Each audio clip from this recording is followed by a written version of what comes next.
Negeri Semarang yang oleh UNES diberikan tugas pokok dan fungsi itu mengembangkan di bidang pendidikan baik internal UNES maupun di luar. Sekaligus juga mengembangkan pada bidang keprofesian, baik profesi pendidik yakni guru maupun profesi yang lainnya. Kita di LP3 UNES sedang mengembangkan namanya lembaga sertifikasi profesi yang nanti akan menjangkau berbagai kompetensi. Nah, ini saya lihat pesertanya akan kota antar pulau. Nah, saya lihat dari berbagai daerah. Nah, LP3 itu memiliki 6 pusat pengembangan. Salah satu pusat pengembangan yang ada di LP3 adalah pusat pengembangan kurikulum, inovasi pembelajaran, MKU dan MKDK. Nah, MKU, MKDK itu mata kuliah umum, mata kuliah dasar kependidikan. Nah, salah satu dari mata kuliah umum yang dikelola oleh pusat di LP3 adalah mata kuliah literasi digital dan kemanusiaan.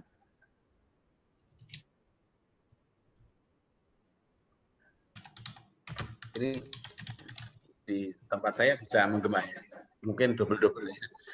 Ya, ini merupakan mata kuliah yang termasuk baru di UNES sebagai kesiapan UNES terkait dengan kebijakan terbaru dari Kemendikbud, yakni Kampus Merdeka, Merdeka Belajar. Jadi ini melingkupi mahasiswa lintas prodi diberi kesempatan untuk mengikuti kuliah yang tidak terbatas pada sekat-sekat keprodian. Ini sesuai dengan kebijakan di Kemendikbud bahwa sebaiknya mahasiswa itu mendapat ilmu yang lintas bidang, lintas keilmuan.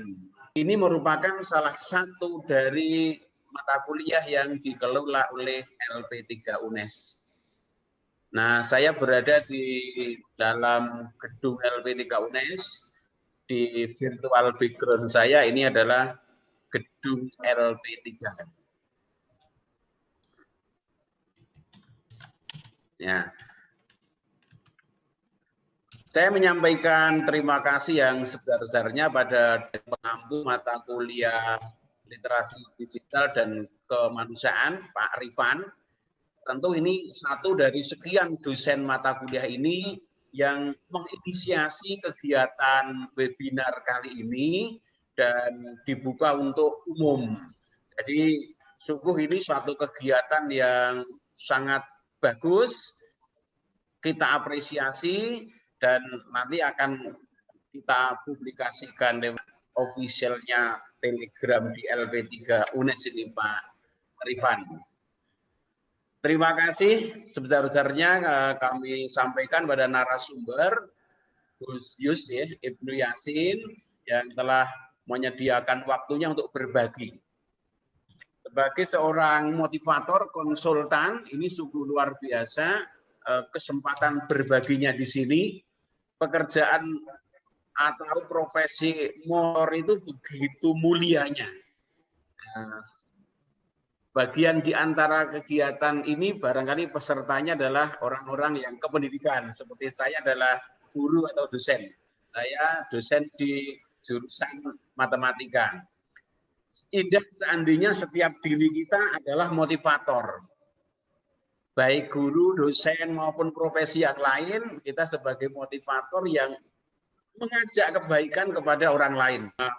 Barang siapa yang memberikan teladan untuk mengajak orang lain berbuat baik, nah di dalam suatu hadis dikatakan akan mendapat pahala dan kebaikan yang serupa dengan pahala orang yang melaksanakan kebaikan tanpa dikurangi sedikit pun. Nah, ini tentu menjadi hal yang menarik bagi kita. Bagaimana kita bisa menjadi inspiratif. Kan latihan guru di LP3, saya sering menyampaikan, jadilah guru yang inspiratif. Guru inspiratif itu apa pengertiannya? Ya, ini guru yang ketika orang lain, khususnya siswa, mengingat namanya saja, maka siswa itu sudah belajar. Belajar dari disiplinnya, dari karakter kebaikannya, dari hal-hal yang mengajak kebaikan. Nah, seandainya kita bisa menjadi tokoh yang inspiratif, ini tentu menjadi kebaikan sesama, termasuk diri kita sendiri. Nah, ini maaf, kalau di suara saya mungkin terulang 2 kali. Saya juga heran kenapa saya di ruangan sendiri, tidak ada orang lain di sini, tapi kenapa ini kok suaranya bisa double ya? Saya tidak tahu ya. Sendirian ini karena yang lainnya pada work from home, saya harus tiap hari work from Jadi sekali lagi apresiasi yang tinggi pada pengampu mata kuliah ini yang menyelenggarakan kegiatan level nasional. Mudah-mudahan ini memberikan kemanfaatan yang besar untuk semuanya. Saya berpesan kepada seluruh peserta, meskipun saya tidak akan bisa mengikuti kegiatan itu, karena ini ada kegiatan yang beririsan dengan ini nanti. Saya berpesan seluruh peserta simak dengan cermat apa yang disampaikan oleh Pak Yus Ibnu Yasin ini. Nah, lupakan kesibukan yang lain, khusus mengkonsentrasikan diri pada kegiatan ini, rangkum isinya, sebarkan ke teman yang tidak ikut. Nah, diskusikan dengan sesama peserta yang ikut. Kemudian petik dan lakukan apa yang direkomendasikan. Insya Allah ini menjadi suatu kebaikan untuk Bapak Ibu mahasiswa seluruh ini. Sehingga tidak hanya ikut sekedarnya saja, tetapi ikut sepenuhnya. Sehingga kegiatan ini bisa memberikan manfaat yang besar bagi kita. Dalam kondisi kegiatan yang dilakukan secara daring ini, bisa jadi hanya sekedar ikut, tapi pasif. Banyak yang seperti itu. Mudah-mudahan peserta kegiatan ini tidak yang seperti itu, tapi semuanya bisa aktif meskipun aktifnya secara personal atau diri sendiri dari tempatnya masing-masing. Ini yang dapat saya sampaikan di kegiatan pembukaan kegiatan webinar mata kuliah literasi digital dan kemanusiaan yang dibuka untuk umum dengan mengambil tema yang sangat indah, menggali potensi diri dalam dunia digital. Literasi digital dan kemanusiaan memang diarahkan mata kuliah ini untuk memberikan kompetensi kepada mahasiswa bagaimana dia menjadi literate terhadap kemajuan digital yang sekarang ini di era disrupsi inovasi, tiada bisa yang menebak perkembangannya. Ini yang dapat saya sampaikan di awal. Marilah dengan iringan doa, semoga kegiatan ini dapat berjalan dengan baik, memberikan kemanfaatan untuk kita semua. Mari kita lafadzkan bersama dengan membaca basmalah. Bismillahirrahmanirrahim. Demikian sambutan pembuka yang dapat saya sampaikan. Kurang lebihnya mohon maaf. Selamat berbagi ilmu untuk Gus Yus Ibnu Yasin. Selamat menimba ilmu untuk seluruh peserta. Selamat mendapatkan pahala kebaikan bagi seluruh komponen yang terlibat dalam kegiatan penyelenggaraan webinar ini. Demikian, Assalamualaikum warahmatullahi wabarakatuh. Waalaikumsalam warahmatullahi wabarakatuh.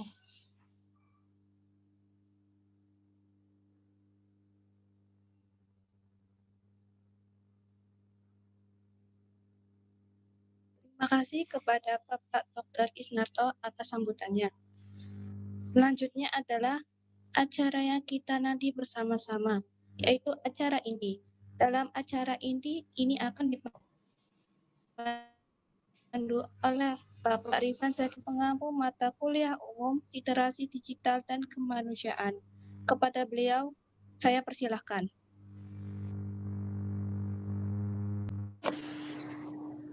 Terima kasih.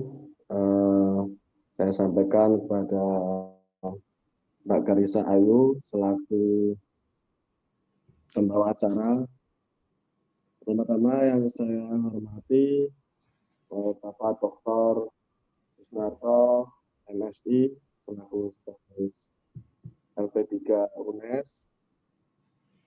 Yang saya hormati Pak Yasin, Gus Yasin, dan saya sering manggilnya Ustadz Yasin. Yang pada hari ini kami percayai untuk menggali para peserta ini potensi-potensi mana yang nantinya bisa eksis di dalam membangun peradaban di dunia digital. Dan tidak lupa yang saya banggakan para peserta dan panitia mahasiswa yang sangat luar biasa. Dan pada hari ini saya lihat sudah ada 400 peserta, dan ini sangat luar biasa dari berbagai daerah di Indonesia. Ada yang tadi dari Aceh menyapa, dari Kalimantan menyapa, dari NTT menyapa. Ini sangat-sangat luar biasa. Saya aturkan pada kerja keras media yang persiapannya sangat-sangat singkat dan kita hanya bisa berkoordinasi lewat daring, tapi mahasiswa luar biasa seperti ini pasti dari Bapak LP3 dan bahkan Pak Rektor mungkin sangat bangga kepada para mahasiswa yang sekarang ini sangat melek akan teknologi dan sangat konsisten untuk membangun UNES menjadi sebuah rumah ilmu pembangunan peradaban di masa depan. Izinkan saya, Rifan Segita Pratama, sebagai moderator. Saya adalah guru, dosen di jurusan Pendidikan Kepelatihan Olahraga, Fakultas Ilmu Keolahragaan Universitas Negeri Semarang. Sekarang ini juga sebagai dosen mengampu mata kuliah literasi digital dan kemanusiaan. Ini memang di luar ekspektasi saya karena memang mahasiswa ini sangat luar biasa. Selanjutnya saya akan perkenalkan pembicara kita, tamu agung kita,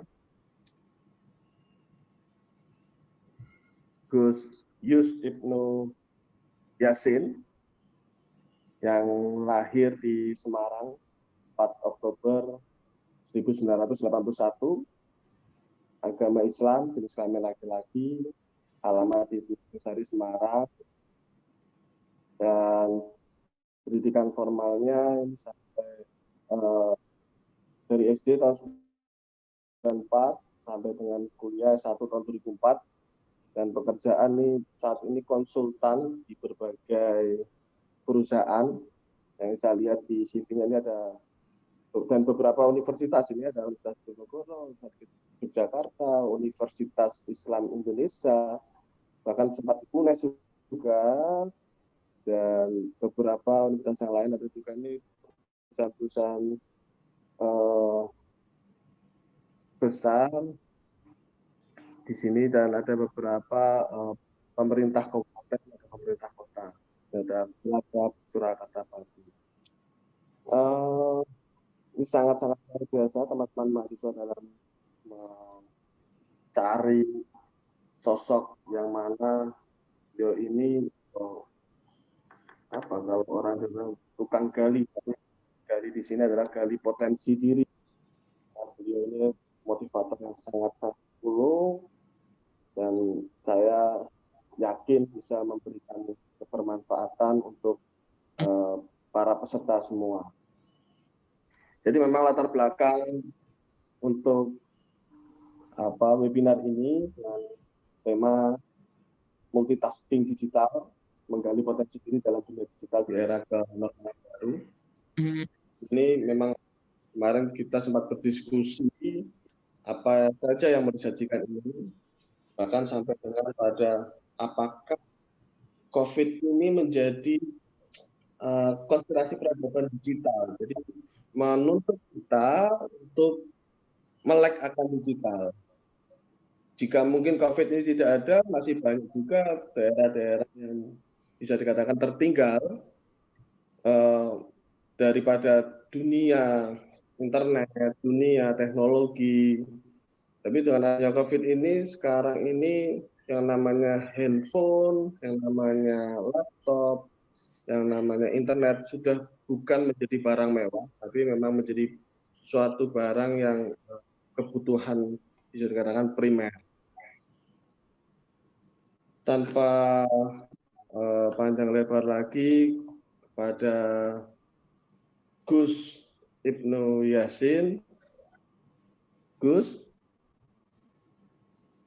Assalamualaikum Gus. Ya, waalaikumsalam warahmatullahi. Sudah mulai ya? Gimana Gus? Sudah mulai? Sudah. Bisa kita mulai Gus. Saya hidupkan kamera dulu. Siap. Ini dia. Luar biasa ini. Ini motivator kehidupan saya juga ini. Ya, Mas Rifan. Siap, Gus. Mohon izin Pak Isnarto untuk bisa berbagi di teman-teman UNES dan juga kampus, lembaga, organisasi yang lain. Siap, Gus. Pak Isnarto nampaknya nanti akan menyimak, Gus. Jadi walaupun ada acara lain, kayaknya ini lebih menarik ini. Jadi malu sama Pak Isnarto. Bisa di-cancel semua ini nanti kegiatannya Pak Is. Kami persilakan Gus untuk menyampaikan materi ini. Oke, terima kasih. Assalamualaikum warahmatullahi wabarakatuh. Waalaikumsalam warahmatullahi wabarakatuh. Alhamdulillah rabbil alamin. Allahumma shalli ala Muhammad wa ala ali Muhammad. Yang saya hormati Pak Isnarto selaku guru kami, ayahanda, Bapak dan juga pemimpin Sivitas Akademika di kampus UNES tercinta. Yang kedua, sahabat, sohib, teman sarapan dan makan malam bareng Mas Rifan yang saya hormati juga. Dan juga para panitia yang luar biasa yang sudah menyiapkan dari bertahun-tahun, berhari-hari maksudnya, agar seminar ini bisa berjalan dengan lancar. Semoga sampai selesai bisa berjalan dengan lancar. Dan spesial untuk para peserta dari Sabang sampai Merauke, dari UMKM, kampus, korporat, organisasi, instansi, lembaga, dan perusahaan besar maupun kecil. Semoga setiap ikhtiar kita belajar bersama di sini bisa mendapatkan kebaikan dan keberkahan di Kamis yang mulia. Saya tahu Bapak Ibu orang sibuk, tapi menyempatkan diri untuk upgrading, upskilling. Semoga ilmu ini bermanfaat. Jangan khawatir, fokus saja. Semoga dengan fokus ini, insya Allah nanti kita akan banyak belajar ya. Perkenalkan, panggil saja Mas Yasin. Umurnya juga masih muda, jadi panggil saja Mas. Tidak perlu Om dan Pak ya. Karena saya mungkin adik kelasnya Mas Rifan kali ya. Oke. Klien kami alhamdulillah saat ini kami menangani berbagai korporat, lembaga, instansi perusahaan. Salah satunya adalah Rumah Sakit Umum Karyadi. Saya juga menangani Universitas 11 Maret. Saya menangani Universitas Diponegoro untuk bidik misinya. Saya menangani Universitas Muria Kudus. Saya saat ini juga sedang membantu Universitas Duta Bangsa Solo untuk bisa membangun budaya organisasi di sana. Dan hari ini saya bersyukur saya bisa berdiri di hadapan orang-orang yang luar biasa, duduk maksudnya ya, untuk bisa sharing terkait masalah gali potensi diri. Oke, sebelum dimulai saya mau bagi-bagi hadiah karena Pak Rifan kemarin menjanjikan yang berhasil menjawab akan ada 1 tiket umroh ke Baitullah bila mampu ya. Jadi bila mampu ya. Alhamdulillah. Kira-kira ini gambar apa? Boleh bantu di chat ya. Ice breaking dulu biar kita semangat ya. Mbak Sadid Nurina, Mbak Karisa Ayu, teman-teman bisa lebih semangat. Oke, kira-kira gambar apa? Boleh bantu saya di chat, oke? Ya, makanan apa maksudnya? Warteg. Nah, ini orang Tegal nih. Kuliner. Makanan apa? Kira-kira Padang. Yes. Apalagi? Boleh bantu? Yang bisa gudeg, wih, seblak, rames, mie ayam. Jadi lapar ya. Betawi, rendang. Wih, coba kita lihat sama-sama. Kira-kira makanan apa? Oke. Nah, kayaknya udah kelihatan ya. Kue Bugis, wih, ketoprak, wih, soto, mie ayam, masakan Jawa, gulai, luar biasa. Tape, oh tape ya. Oke, oke. Coba kita lihat. Kira-kira makanan apa ya? Ternyata adalah gudeg Jogja. Ada yang sudah pernah merasakan masakan gudeg Jogja? Kalau belum, mari sama-sama kita niatkan semoga suatu saat grup ini bisa ngumpul bareng di Jogja, offline, kita bisa menikmati bareng-bareng ya. Oke. Sebelum dimulai, mari sama-sama kita sampaikan rules dan tipsnya. Pertama, mohon luruskan niat, tidaklah kita duduk di sini kecuali untuk menimba ilmu. Saya tidak yang lebih baik, saya tidak lebih pintar, tidak lebih cerdas, tapi saya hanya ingin berbagi karena di sini pasti ada banyak orang-orang yang strata pendidikannya lebih daripada saya. Jadi saya berbagi. Yang kedua, pastikan siap untuk ikut materinya. Jadi sebaiknya kalau ada gunakan earphone agar tidak terganggu dengan kondisi yang lain ya. Dan mohon maaf, mohon tidak mematikan video agar saya bisa menyapa Karisa, kemudian teman-teman yang lain. Tapi kalau ada kepentingan lain boleh ya, monggo silahkan Bapak. Selanjutnya tidak ada suara mengganggu. Mungkin Anda ikut Zoom ini di taman, di kebun binatang atau di mana sehingga ada suara-suara yang mengganggu ya. Mic dalam keadaan mute, siapkan alat tulis karena ada banyak hal penting yang bisa kita dapatkan. Ikut secara penuh, jangan hanya opening. Pastikan Anda full sehingga berkah ilmu yang Anda dapatkan karena Anda menghargai ilmu itu sendiri. Kalau izin ke toilet atau pakai data mungkin habis, sampaikan via chat private saja, tidak perlu pakai di general. Co-host langsung bisa disampaikan. Oke. Teman-teman semuanya, hari ini saya akan mengawali melalui sebuah video berikut ini. Kita lihat sama-sama videonya, ini dia.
Welcome to industri era 4.0 ya. Oke. Selamat datang di sebuah era di mana era ini sangat-sangat different dengan era 10 tahun yang lalu. Mungkin bisa jadi 10 tahun yang lalu kita nggak pernah mikir kalau akan ada Gojek, akan ada Grab. Tidak semudah ini kita bisa langsung pesan dan langsung antar. Lihat, bisa jadi 10 tahun yang akan datang very very real. Bagaimana alat komunikasi bisa langsung terintegrasi dengan tangan, telinga, tubuh kita. Terjadi. Selamat datang di sebuah era yang luar biasa. Hari ini kita menghadapi era di mana era ini disebut dengan era disrupsi. Lihat bagaimana dunia shopping, Hypermart 2 gerai tutup. Matahari 4.000 orang dirumahkan. Lihat bagaimana mal-mal sudah mulai sepi, mereka banyak yang dijual. Kenapa? Karena banyak di antara kita yang sedang menikmati belanja online. Betul? Atau public transport. Dulu kalau di Jakarta, kantor kami sebelum kami berada di Semarang, Bluebird ya taksi ya Bluebird. Tapi hari ini Bluebird terjun payung. Kenapa? Karena sudah ada namanya Grab, sudah ada namanya Gojek dan juga Gokar. Betul? Bahkan ketika Menteri Jonan melarang peredaran Grab dan Gokar lebih banyak lagi, ternyata tidak bisa dibendung. Sehingga taksi Bluebird harus ikut sistem yang ada di Grab dan juga Gojek. Terjadi. Atau finance. Saya konsultan di salah satu perbankan terbesar di Indonesia dengan 42 cabang ya. Salah satu Kadif SDM-nya mengatakan bahwasanya, Mas, pesaing kami bukan bank. Perhatikan, Mas, pesaing kami bukan bank. Pesaing kami adalah fintech. You know fintech? OVO, Dana, GoPay, kemudian Link Aja, ShopeePay. Lihat, pesaing bank bukan bank lagi. Pesaing bank adalah financial technology. Ini terjadi. Bahkan ketika Anda mendaftar sebuah aplikasi di perbankan, Anda nggak perlu datang, Anda cukup selfie dengan KTP Anda, NPWP Anda. Setelah itu Anda kirim datanya dan kartunya langsung sampai di depan rumah Anda. Oke, terjadi? Sudah terjadi. Healthy, saya konsultan di Rumah Sakit Umum Pusat Karyadi. Di sana ada 4.200 pegawai. 3.000-nya ASN, 1.200-nya bukan ASN ya, non ASN. Dan terjadi. Ada sebuah program yang sedang dikembangkan di dunia kesehatan. Salah satunya mungkin Anda sering mendengar tentang Halodoc ya. Anda bisa curhat dengan spesialis dan ketika Anda sakit, Anda beli obatnya dikirim sampai di depan rumah free ongkir. Terjadi. Energi, kita lihat bagaimana pembaharuan energi hari ini. Saya konsultan di salah satu perusahaan besar dengan 11 anak perusahaan. Mereka sedang galau. Kenapa? Mereka punya 5 SPBU dan Anda tahu SPBU sekarang sedang dalam kegalauan karena sudah ada SPKLU. Apa itu SPKLU? SPKLU adalah stasiun pengisian bahan bakar listrik. Dan sudah ada sekitar 6 kota ya. Jakarta, Makassar, Bandung, salah satunya di perbatasan Solo. Maka bisa jadi 5-10 tahun yang akan datang kita sudah tidak bisa menemukan mobil-mobil berbahan bakar bensin. Sudah terjadi. Human, kita lihat bagaimana Anda tadi bisa melihat nggak butuh iPhone yang terbaru, nggak butuh Samsung Fold, nggak butuh handphone karena ternyata sudah terintegrasi dengan tangan Anda. Speakernya di mana? Di sebelah tangan kiri Anda. Ini benar-benar luar biasa. Maka kalau mindset kita tidak dirubah, hanya menyelesaikan permasalahan hari ini dengan konsep lama, maka Anda akan ketinggalan, Anda akan terkubur, Anda akan seperti yang lain. Pernah dengar ya, namanya Dino Syndrome. Dinosaurus, dia gede, dia besar, dia kuat, tapi punah. Kenapa? Bukan karena dia nggak kuat, dia kuat, tapi karena dia tidak bisa beradaptasi. Lihat. Salah satu perusahaan taksi nggak punya armada. Terbesar loh bro, Bapak Ibu. Besar. Bisa dibayangkan kan? Nggak punya armada sama sekali. Instagram Dia nggak jual kamera, nggak punya kamera, tapi menjadi most valuable photo company. Siapa di sini yang nggak pakai Instagram? Pasti hampir semuanya pakai. Oke? Artinya hari ini ada sebuah perlawanan besar antara disruptor sama incumbent. Incumbentnya apa? Taksi. Disruptornya apa? Grab. Ya, sudah mulai tergusur, tergeser gitu. EDX adalah disruptor. Betul? Lihat bagaimana hari ini kita melihat tentang sebuah perubahan yang terjadi besar-besaran. Artinya apa? Artinya EDX dengan kerjasama dengan MIT, kerjasama dengan Harvard, Stanford, dengan 1.300 mata kuliah yang bisa dinikmati secara online, sangat-sangat bebas. Anda bisa menjadi lulusan yang ada di sana dan Anda tidak perlu ke sana. Oke? Fintech, bank, Bukalapak, navigasi, pocket kamera, sekarang sudah ketinggalan. Yang bisa Anda lakukan adalah bagaimana Anda beradaptasi dengan kondisi yang terjadi hari ini. Oke, kita akan mulai. Apa masih mendengar suara saya? Bapak Ibu, teman-teman? Masih. Oke, yes, saya lanjutkan ya. Why great company is failed? Kenapa banyak organisasi besar, pabrik besar, lihat bagaimana 7-Eleven, lihat bagaimana Yahoo, lihat bagaimana dulu Yahoo punya Messenger yang sangat kita senangi, kemudian itu hancur, lihat bagaimana Kodak, siapa yang gak kenal sama Kodak, lihat bagaimana Nokia, Motorola, lihat bagaimana Lehman Brothers, lihat bagaimana di Tangerang itu ada sebuah perusahaan besar. Anda juga bisa melihat banyak yang gulung tikar terjadi gagal. Kenapa? Karena mereka tidak mampu beradaptasi. Contoh yang paling mudah Nokia. Nokia di saat yang lain sudah mulai 3G, mereka belum. Di saat yang lain punya banyak macamnya, di Samsung sudah ada seri S, seri M, seri G, seri Note, seri apa lagi ya? Banyak. Nokia kan baru itu. Artinya tidak beradaptasi, tidak berinovasi, tidak mengembangkan perusahaan mereka menjadi lebih baik. Sehingga Om Stephen, Pak D. Stephen mengatakan apa? Kita nggak punya salah apa-apa. Tapi kenapa kita bisa kalah gitu? Ya, Anda tidak salah. Karena Anda tidak melakukan kesalahan. Ya, kesalahan terbesar kita bukan sekedar kita tidak kuat, tapi kita seringkali tidak mau beradaptasi. Maka penting hari ini kita melek teknologi untuk apa? Untuk menggali apa yang menjadi hambatan tantangan masa depan untuk saat ini. Welcome to digital era.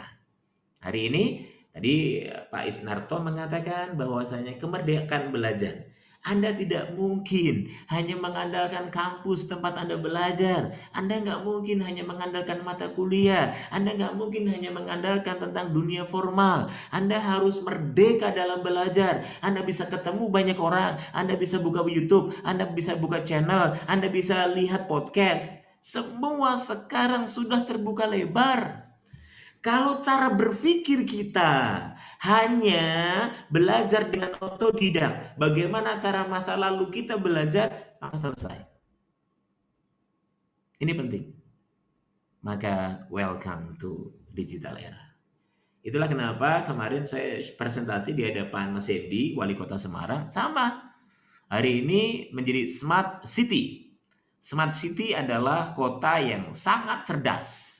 Sangat-sangat cerdas. Dibangun taman-taman kota, dibangun air mancur yang penuh warna, dibangun trotoar, dibangun walking area, dibangun jembatan yang penuh dengan pernak-pernik di dalamnya, lampu-lampu di atasnya. Masalahnya satu.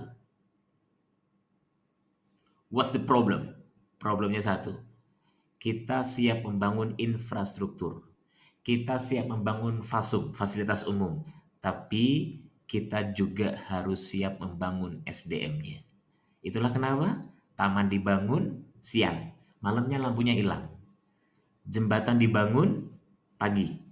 Beberapa hari kemudian besi bautnya hilang. Terjadi? Terjadi. Maka tidak cukup Anda hanya melek tentang teknologi. Sebelum Anda melek teknologi, Anda harus memiliki special skill. Ya, apa itu special skill? Nanti saya mau sharing ya. Sabar. Makanya ini penting. Nanti akan saya sampaikan bagaimana special skill ini harus Anda miliki hari ini untuk menata masa depan lebih baik. Apapun peran Anda di birokrat. Saya kemarin diminta oleh salah seorang wakil gubernur, namanya sama kayak saya, Gus Yassin. Beliau juga sampaikan, Mas Yassin, tidak cukup membangun orang pintar, karena di Indonesia sudah banyak orang pintar. Saya juga sharing kemarin dengan salah satu profesor di Jogja. Beliau adalah salah satu dekan di Universitas Islam Indonesia. Saya sharing di sana. Sharing di hadapan mungkin sekitar 200 orang gitu ya. Di sana doktor ada, profesor ada, mahasiswa ada. Menyampaikan apa? Bahwa banyak ahli hukum di Indonesia, tapi hanya sekedar wacana, tidak pernah mengimplementasikan pasal-pasal yang mereka hafal, tidak pernah mengimplementasikan nilai-nilai, ilmu-ilmu yang mereka pelajari. Gus Yassin juga bilang, tolong Mas bantu.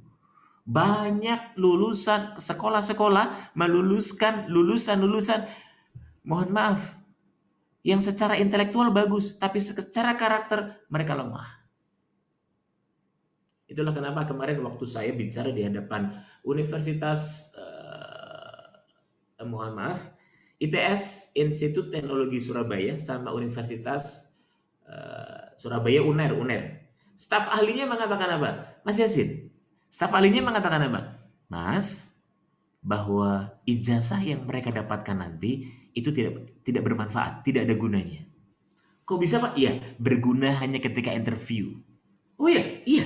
Setelah interview, perusahaan-perusahaan besar tidak akan pernah melihat ijazah mereka. Yang dilihat adalah soft skill mereka, public speaking mereka, creative thinking mereka, design thinking mereka. Itulah kenapa Tesla, salah satu perusahaan yang sekarang valuable-nya paling tinggi di dunia selain Apple, mengatakan bahwa kami tidak butuh orang pinter. Oke, maka penting kita belajar, penting cum laude, tapi ketika tidak diimbangi dengan karakter, attitude, sikap, perilaku, maka sebuah penelitian Reven Bar-On, Daniel Goleman mengatakan hal bahwasanya itu tidak ada manfaatnya. Karena saya konsultan sudah 14 tahun, menangani waskita, menangani PP, menangani rumah sakit, menangani pemerintahan dari Tegal, dari kota Tegal, kota Semarang, Demak, dan juga beberapa kampus yang lain. 90% permasalahan ada di SDM, people-nya, orang-orangnya, mindset-nya. Maka sebelum kita membuka diri tentang teknologi, sebelum kita belajar bagaimana melihat ke depan dengan permasalahan yang ada, maka yang bisa kita lakukan adalah kita lihat sama-sama. Bahkan saya diminta sama yang tengah itu Bu Khofifah itu. Bu Khofifah minta tolong bantu kami karena Pemprov Jatim mereka sudah 9 tahun ya menjadi the best provinsi seluruh Indonesia. Tapi masalahnya satu, how to handle human resource SDM. Maka this is the urgent problem, masalah yang paling penting. Oke, maka hari ini kita duduk bersama menggali tentang ilmu-ilmu yang semoga bermanfaat. Oke. Maka bagaimana caranya? Ada 6 pillars untuk membangun mental, menggali potensi diri, menghadapi era teknologi disruptif VUCA era. Ya. Nah, first one, yang pertama adalah transform. What's the definition of transform? Transform your mindset. Oke. Second one, investasi, new skill. Jangan sampai kemarin sama hari ini sama. Di depan saya ini ada salah satu tim saya, dia tidak pernah belajar tentang sosial media, dia tidak pernah belajar tentang SEO, jadi upgrading dan optimasi internet Google. Hari ini dia belajar. Untuk apa? Belajar hal baru. Karena masa depan harus diperjuangkan. Dengan apa? Skill-skill baru yang sesuai dengan tantangan ke depan. Oke? Improve leadership skill, ini penting. Karena hari ini kita bukan hanya krisis moneter. Hari ini kita bukan hanya krisis energi, tapi kita krisis leadership. Tidak ada role model. Sehingga yang terjadi banyak orang-orang kehilangan model, kehilangan sosok, kehilangan panutan, kehilangan uswah. Maka kita akan belajar nanti. Oke? Explore, building transformation. Hari ini kita juga menyadari. Saya kemarin di kontak sama salah satu teman-teman di SDM lembaga keuangan terbesar, ya. Dia mengatakan, Mas Yasin, tolong bantu saya how to handle millennial. Kenapa emang? Ya karena kami kolonial. Jadi suka nggak nyambung antara milenial, anak-anak generasi zaman now yang sudah dipersiapkan seharusnya menjadi seorang leader, dengan kolonial, baby boomers. Baby boomers maunya kemana, milenial maunya kemana, nggak nyambung. Maka how to handle them? Milenial tuh maunya instan, suka jadikan tempat kerja jadi batu loncatan, ya. Mereka tidak mau disuruh-suruh, menikmati progres, ya. Mereka lebih suka beradaptasi dengan hal-hal baru, gitu ya. Beda sama kolonial. Maka itulah kenapa penting tidak cukup hanya leadership skill, tapi how to building relationship, how to communicate with the other, ya, bagaimana cara membangun komunikasi dengan baby boomers, dengan milenial, dengan rekan sekerja, dengan anak buah, dengan pimpinan yang buzi, yang bossy, ya, seperti itu. Nomor 5 ada komitmen. Ini yang penting. 1-6 itu tangga yang kedua. Tangga utama yang harus Anda naiki adalah komitmen, values. Pegang teguh tentang values. Apa itu values?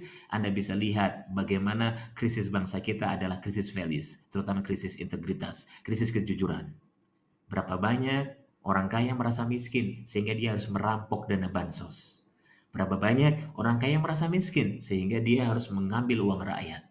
Berapa banyak orang kaya merasa miskin sehingga dia diperbudak oleh mentalnya sendiri.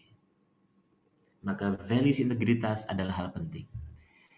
Ada salah satu SD terbaik di Indonesia, dia minta sama saya, Mas Yasin tolong datang ya.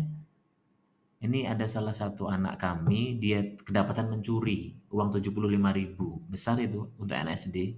Dia buat untuk makan, sisanya dia simpen tuh di toilet sekolah. Luar biasa, ya.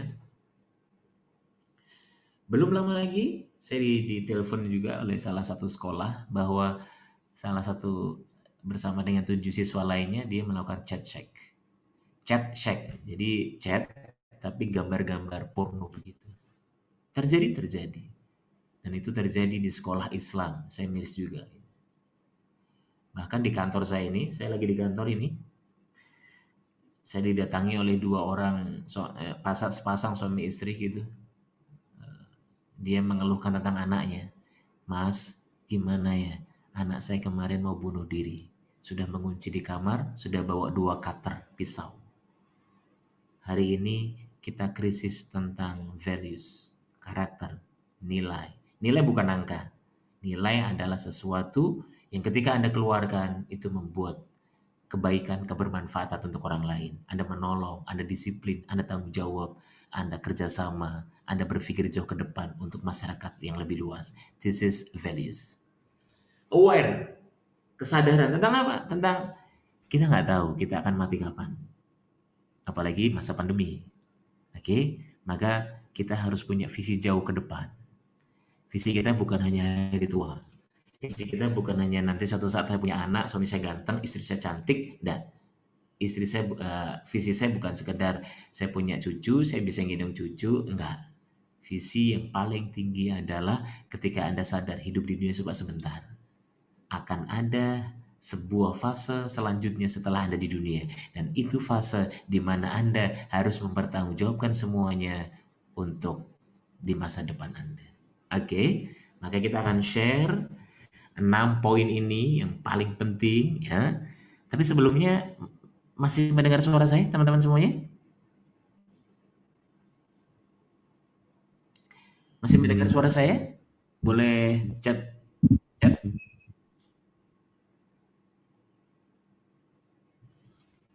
Masih mendengar?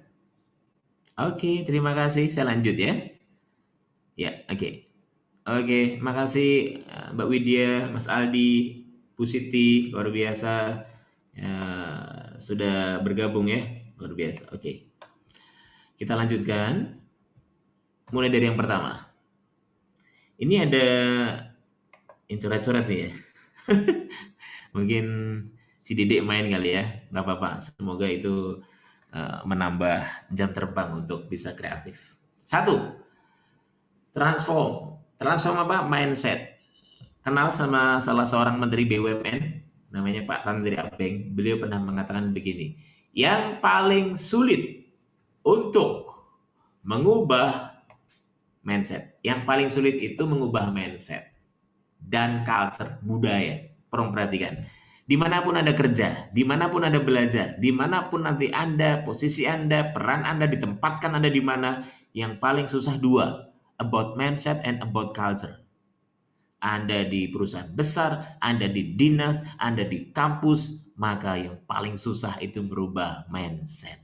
Oke? Walau strategi Anda bagus, walau sistem Anda bagus, walau prosedur Anda bagus, konsep Anda bagus, kalau mindset tidak dirubah sama aja.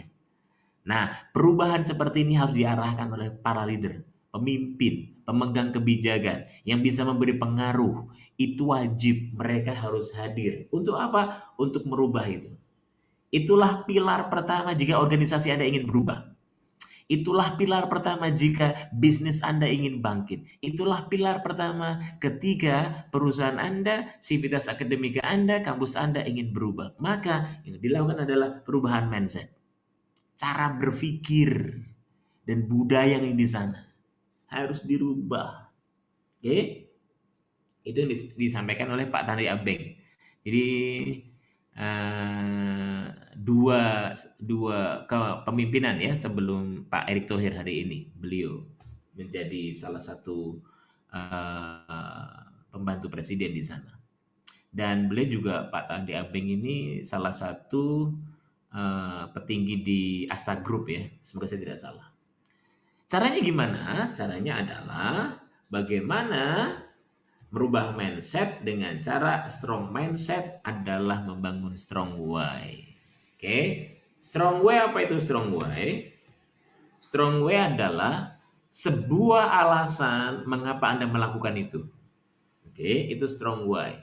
Kalau what, ya ketika Anda bekerja atau Anda ngajar, ya what-nya apa? Ya cara mengajar saya. Oke, how-nya apa? Bagaimana agar kreatif cara mengajarnya, biar ketika Zoom, ketika daring, ketika online, siswa-siswi nggak bosen, mahasiswa nggak bosen, mahasiswa nipu, ya pakai video background, tinggal pergi bisa. Maka sekreatif mungkin. Tadi sempat disinggung oleh Pak Isnarto, ya.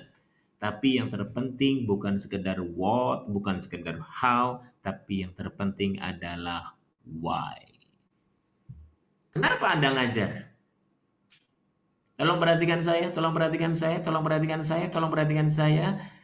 Hari ini kita belajar kan satu hal, bahwa kebangkitan sebuah peradaban, kesuksesan sebuah bangsa tidak hanya ditentukan oleh gedung yang bagus, karena gedung yang bagus tidak ada gunanya hari ini, tetapi melainkan ditentukan oleh para guru-guru yang berkualitas, dosen-dosen yang handal, yang kreatif, yang berkompetensi, yang punya kompetensi, sehingga mereka tidak sedang sekedar mengajar, tapi mereka juga mendidik anak-anak mereka. Sepakat? Maka penting teman-teman semuanya bagaimana kita membangun sebuah organisasi melalui apa? Why. Ya? Oke.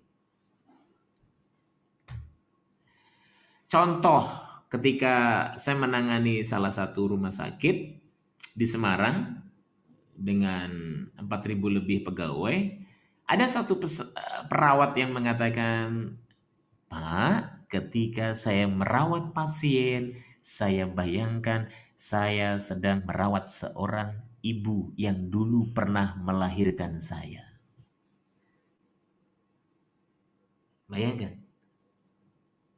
Bayangkan ketika Anda merawat seorang pasien, Anda sedang membayangkan Anda lagi merawat ibu darah daging Anda. Yang sedang Anda rawat hari itu adalah ibu Anda. Maka Anda akan all out. Anda akan memberikan pelayanan yang terbaik. Itu ketika sudah ketemu big why. Ketika sudah ketemu strong mindset. Ketika sudah ketemu sebuah alasan kenapa saya melakukan ini. Ya. Maka apapun peran Anda mahasiswa. Saya kemarin mendengar dari salah seorang murid saya, mahasiswa kami, beliau namanya kalau nggak Amartiwi Amardeka ya. Ini kembar, salah satunya di Fakultas Kedokteran. Dia mengatakan, apa yang kulakukan kini adalah demi kesembuhan pasienku kelak. Dia masih mahasiswa. Tapi dia berpikir bahwa yang dia lakukan untuk kebaikan pasiennya kelak. Ini kan the big why. Ini kan sesuatu yang membuat Anda semangat, sesuatu yang membuat Anda bergerak, sesuatu yang membuat Anda terus hebat. Maka tidak ada orang malas sebenarnya. Yang ada orang yang nggak punya tujuan, yang nggak punya big why. Maka penting teman-teman semuanya, sahabat-sahabat yang kami sayangi, untuk apa? Untuk memahami tentang big why. Ini sebenarnya 1 hari ya untuk big why ini. Tapi karena saya diberi waktu Mas Rifan hanya 1 jam, kita agak percepat ya. Oke. 5 jam boleh Gus, 5 jam. Oh 5 jam ya. Oke. Berarti amplop nambah ya. Tarif jalan. Tarif jalan. Argo jangan putus ya. Apa big why Anda? Nah, ini kan akan menjadi penguat. Ini akan menjadi pendorong. Ini akan mendriving Anda untuk sampai pada tujuan. Oke? Karena selama ini banyak orang tidak paham, kenapa ya saya harus kerja di sini? Bisa jadi dia kompeten, tapi dia tidak menikmati. Bisa jadi dia kompeten, tapi tidak sesuai passion. Bisa jadi dia kompeten, menghasilkan uang, tapi dia terpaksa bekerja di sana. Maka, what's the purpose, what's the big why, itu sangat menentukan, mendorong Anda untuk berkarya lebih hebat, lebih baik, lebih besar, lebih banyak lagi. Itulah kenapa banyak mahasiswa yang ogah-ogahan, mahasiswa yang malas-malesan, ya. Kayak saya dulu malas banget di Undip. Bayangin S1 saja, S1 ya, 7 tahun. Ternyata sebabnya yang lain ambil ekonomi, yang lain ambil olahraga, yang lain ambil kedokteran. Saya ambil hikmahnya saja. Masya Allah. Artinya memang saya 2 kali sih D3 sama S1 ya. Saya cepat sekali kuliah 4 tahun, pas D3-nya maksudnya ya. Jadi 4 tahun. Maka ketika Anda memahami tentang the big why, Anda akan merasakan bahwa pekerjaan Anda akan Anda nikmati. Passion. Nah, makanya saya ada ilmu how to measure your passion. Bagaimana cara mengukur passion? Nah, oke, penting nih. Tapi ada juga orang yang nggak perlu mengukur passion. Orang yang nggak perlu mengukur passion adalah orang-orang yang sudah semangat, yang nggak pernah galau, yang hidupnya selalu selaras. Itu orang nggak perlu mengukur passion. Tapi kalau Anda masih sering bimbang, sering bosan, sering gelisah, Anda nggak matching, Anda nggak selaras antara pekerjaan, di karir Anda bagus, tapi di rumah Anda dibenci sama anak-anak, berarti nggak selaras. Maka Anda perlu mengukur passion. Saya ada ilmunya, saya ada materinya, semoga nanti suatu saat bisa sharing. Ya, itu dia. Ya, jadi itu passion, big why, mindset itu penting. Untuk apa? Untuk mendrive Anda agar sesuai dengan impian Anda. Karena masalahnya banyak, saya mengisi juga ya di UI, di UII, di UNY, di Undip, di UNES, mahasiswa baru, banyak mereka yang belum pernah menuliskan impian mereka. Ini bahaya. Bagaimana Anda akan sampai ke sebuah tujuan kalau Anda nggak tahu Anda mau kemana? Maka selambat apapun Anda, kalau Anda sudah nulis tujuan, it's okay. Tapi ketika sehebat apapun pekerjaan Anda, setinggi apapun pekerjaan yang Anda lakukan, aktivitasnya, kalau Anda belum nulis tujuan, Anda nggak akan kemana-mana. Pernah lihat ini, sebuah hewan yang lari di tempat. Apa namanya itu? Hewan apa itu ya? Lari di tempat. Tapi nggak pernah sampai, dia melangkah lebih jauh. Artinya Anda nggak kemana-mana. Karena bisa jadi hidup kerja nggak sesuai passion. Tapi passion saja nggak cukup, Anda perlu kompetensi. Kompetensinya apa? Nomor 2, investasi. Ya, investasi new skill. Hari ini 2 saja dulu lah ya. Ada banyak new skill yang harus Anda ketahui. Nanti Anda bisa buka di website Google, itu ada 10 kompetensi yang harus Anda miliki di 2021 ya. Ada 10. Itu menurut World Economic Forum. Jadi akan ada 2 juta pekerjaan hilang diganti dengan pekerjaan yang lain. Lihat bagaimana dulu kita nggak pernah mikir lewat tol Anda tinggal tempel kartu ya. Dulu kan sama orang, selamat pagi Pak, ini karcisnya Pak. Sekarang nggak ada. Bahkan di Eropa sekarang sudah nggak pakai kartu, mobil Anda sudah terdeteksi ya. Itu terjadi. Atau di Jakarta ada namanya GDID, sebuah mall nggak ada pramuniaganya. Kalau Anda tertarik dengan produknya, Anda tinggal barcode, Anda tinggal transfer, Anda ambil, Anda bawa pulang, selesai. Coba. Ini sudah berubah sekarang. Maka Anda harus berinvestasi dengan beberapa macam ilmu baru. Creative thinking. Lucu ya, ada yang curhat-curhat tuh. Nggak apa-apa, biarin aja. Biar mungkin anak-anak ya. Karena sudah lama mereka nggak ada di kelas ya, pegang pensil, nulis. Adanya di depan handphone, laptop gitu. Maka ini penting, organization is change, berubah semuanya. Kalau dulu kita belajar untuk mendapatkan apa? Informasi di abad 20. Abad 21, Anda tidak cukup belajar. Anda tidak cukup menghafal. Anda juga harus berpikir untuk berinovasi. Oke? Disebut kreatif kalau sesuatu yang baru, manfaatnya besar, sesuatu mengejutkan. Lihat. Bagaimana hari ini kita belajar satu hal, ya? Oke. Sesuatu yang baru memberi manfaat besar, sesuatu yang mengejutkan. Nah, poin creative thinking adalah teman-teman sebelum masuk ke sini masih mendengar suara saya? Sadid, Karisa Ayu, Pak Gede Widi Artana. Woi, Pak Gede dari mana Pak Gede? Pak Gede Widi. Dari namanya kelihatannya Bali nih. Oh, Bali luar biasa. Satu saat semoga bisa ke Kuta menemui Pak Gede ya. Sehat ya Pak Gede ya. Semoga terus dijaga sama Tuhan Yang Maha Esa. Sehingga pariwisata di sana sudah normal kembali. Oke, kita bahas sebenarnya kalau bicara masalah creative thinking, semua orang kreatif ya. Lihat bagaimana kalau dulu saya di kampus pas nggak bawa alat tulis gitu kan, ada hal penting dari dosen, saya ambil tisu ya, saya tulis di atas tisu gitu. Kalau di rumah, jadi pas shower mati, patah apalagi, ambil botol minum, dilubangin, dimasukin gitu kan, itu terjadi. Bahkan ada seorang sahabat namanya Mas Free dia, ya. Mas Free itu kalau pas di keramaian gitu, pas di mall, dia sering kesulitan untuk bisa ketemu driver Gojek mana yang jemput gitu kan. Maka dia ganti Free si jaket merah. Jadi setiap dia kemana-mana dia pakai jaket merah.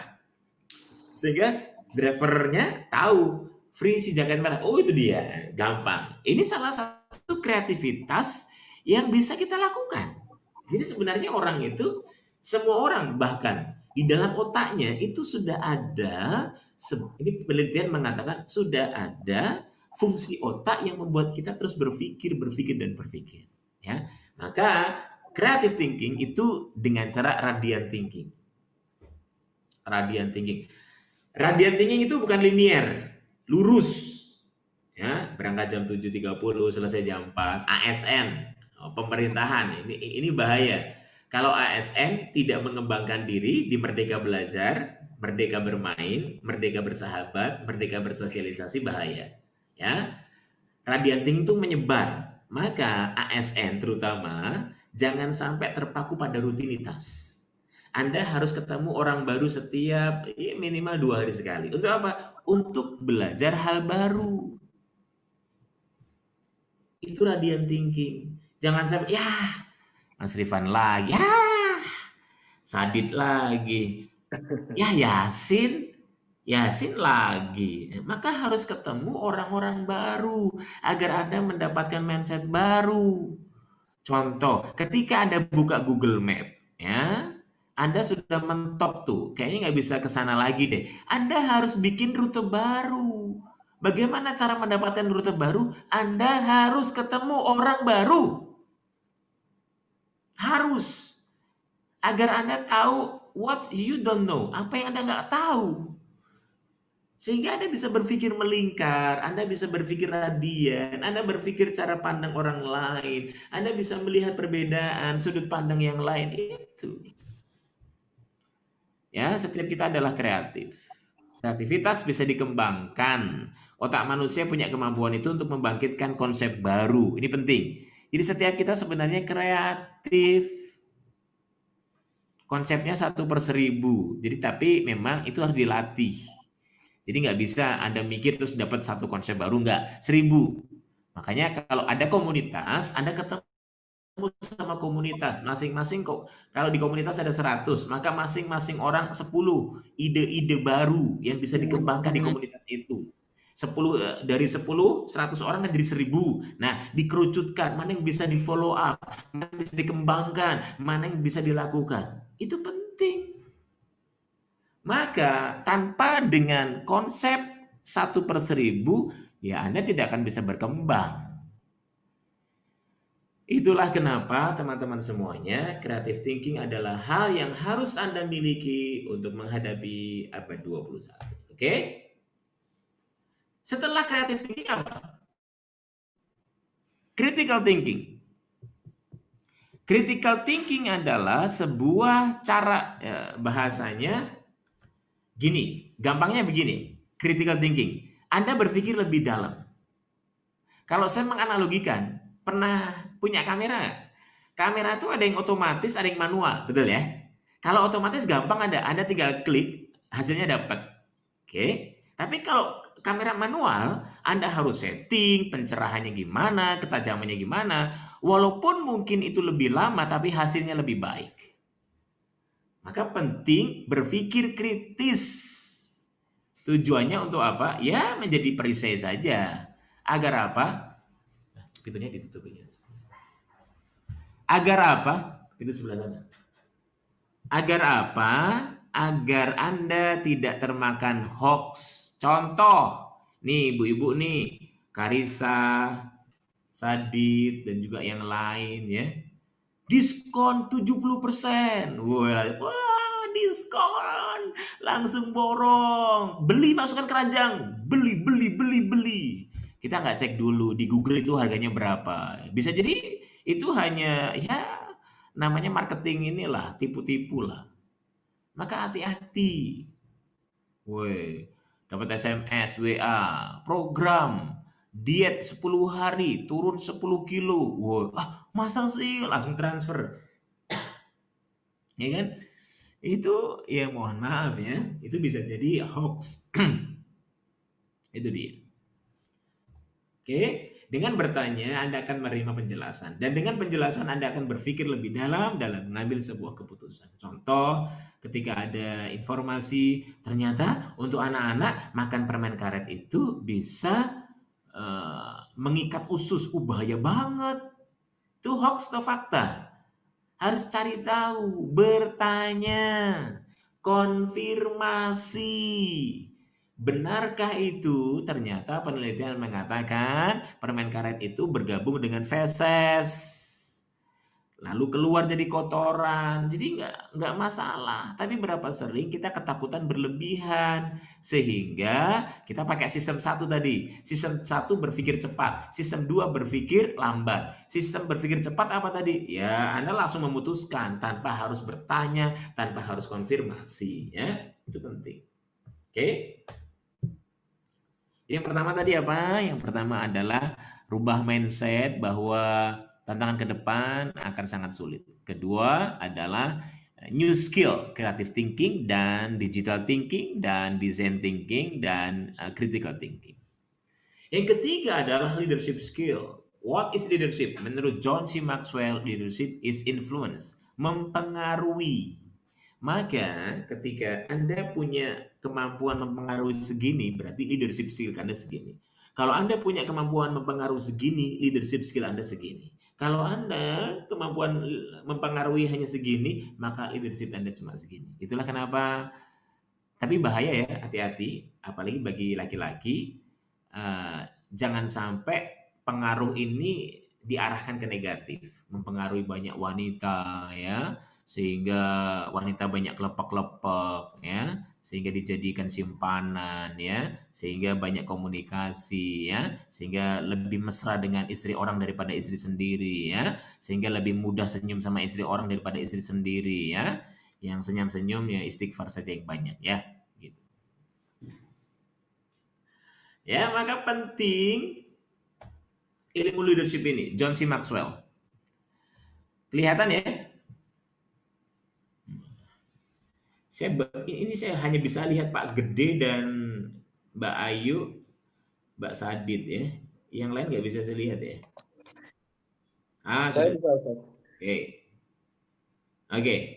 Mbak Lis Nur Hayati, Mbak Risma, Mbak Ratna Cantika, Mas Irsyad Fahmi, alhamdulillah saya bisa melihat lebih banyak. Pak Gusti Taufik, BPSD mana ini ya? Luar biasa ini.